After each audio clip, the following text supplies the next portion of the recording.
I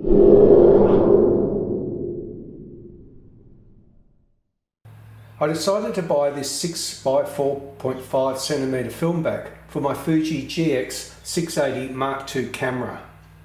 I couldn't find anything on this back on YouTube, so I thought I'd tell you of my experience. I also own the GX680 with the end back, which can be set to 6 by 4.5, 6 by 6 or 6 by 7 centimeters by inserting a mask.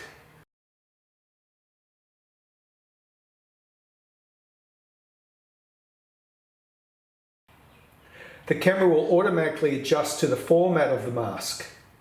However, these are very difficult to find and can be very expensive.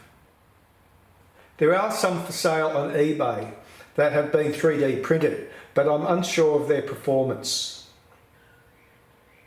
You will need to finish the roll before you can change the format, as attempting to change the mask mid-roll will expose the film.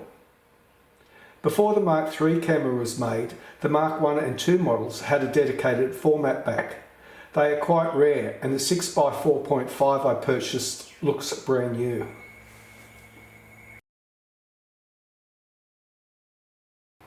Well, my 6 by 4.5 back has arrived today.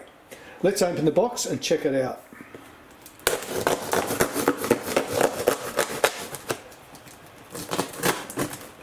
As I said, I couldn't find any information on this back on YouTube, but I also couldn't find anything on the internet or the original Fuji catalogue, which is interesting. But the same applied for that lens hood in my other video. I couldn't find any information on that either. So it looks like Fuji might have made a few accessories that were quite rare.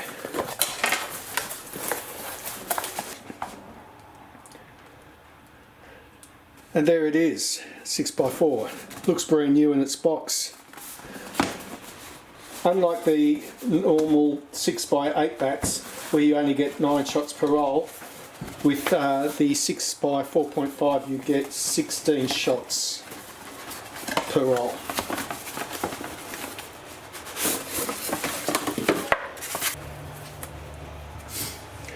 So it comes with the 6 by 4.5 mask that you would place over the focusing screen so you can compose your images. So that's a really handy thing to have as well. And that's a much smaller area. That's obviously for the 6.45. Now I understand this doesn't come with it looks brand new to me. It's absolutely brand new.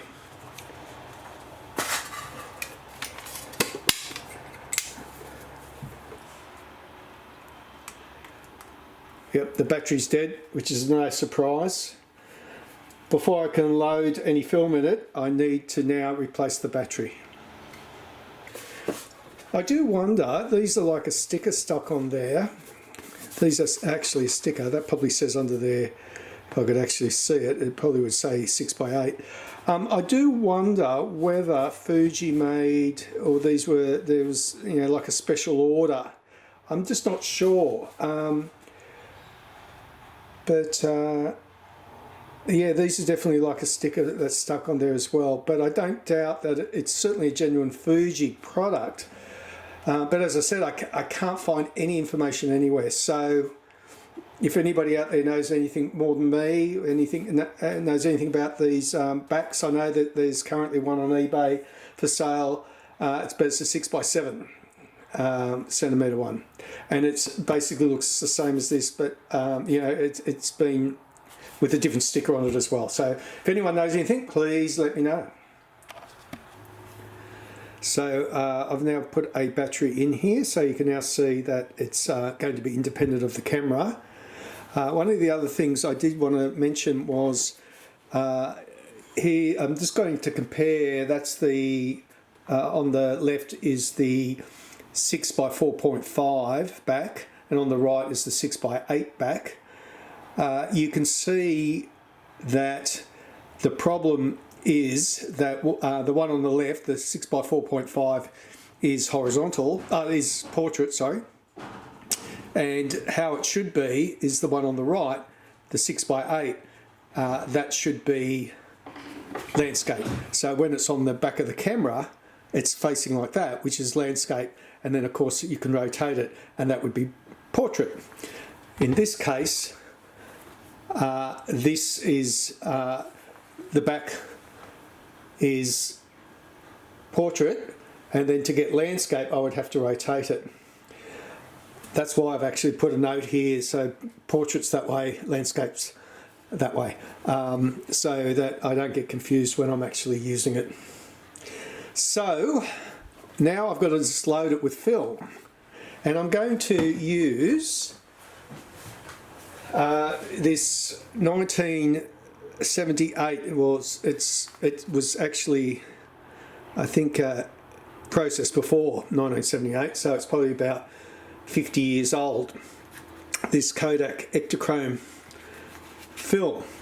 So I'm going to load that into the 6x4.5. That will give me more shots with this. Of course, I'm going to have to overexpose it by, the rule of thumb is 1 stop per decade, so probably looking at 5 stops. I've actually written on here, but I think I've written about 5 stops, yeah. So overexposed by 5 stops. And I'm going to load that into this back, and then I will post some pictures later on and comments on how it went. But what this is meant to do is motorize and move each frame forward. So this would have been modified to allow the frame to move for the spacing to be for a 4.5 centimetre negative, rather than like this one here being a spacing for an 8 centimetre negative. So anyway, I'm going to load this up, and stay tuned, and I'll let you know how I go. So I've got my camera set up here. I'm going to take a photo of this gazebo,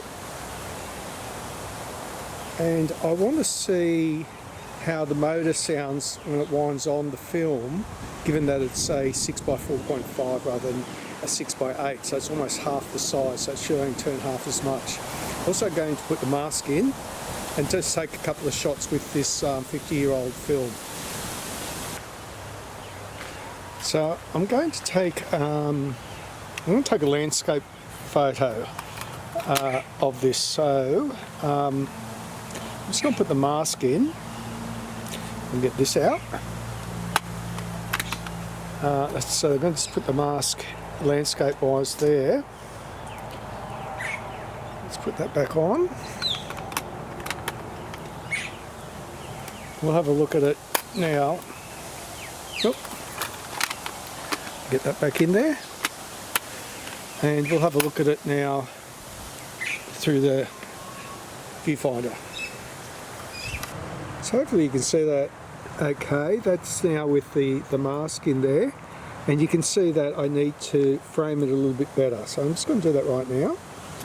So I had to move my camera back a bit because I'm using a 150mm lens, and just hopefully you can see that. Now I've got it composed, but I'm really grateful I've got that mask, because otherwise it would have been really difficult to get the composition right. Okay, there's a fair bit of shade on the gazebo, but a little bit of sun as well. I metered sort of like a little bit of sun, mostly shade. I metered saying at 5.6, that's 1/30th of a second at ISO 6460. That's because it's Ektachrome 64.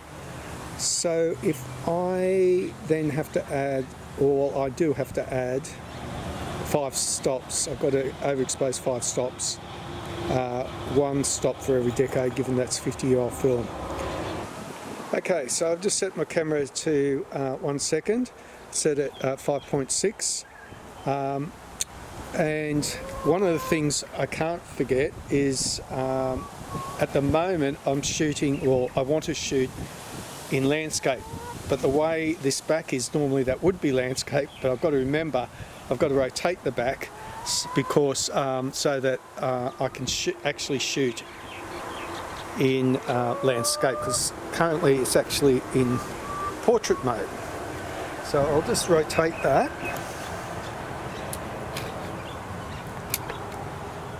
There we go. So now that's actually in landscapes, and that does my head in, but anyway.